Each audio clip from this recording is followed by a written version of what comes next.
Stace Cabillas from BSNA 25. Please Hello. introduce yourself.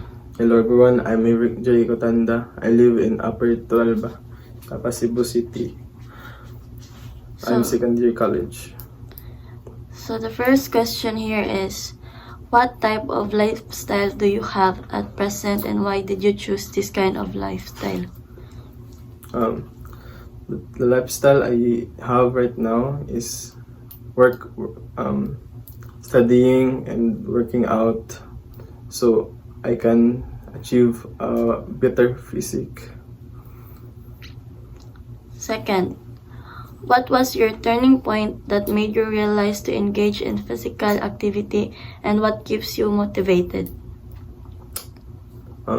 It was when I got too fat and I didn't like myself like being too fat. So that's what gave me the motivation to work out and be better. I'm still working on it until today.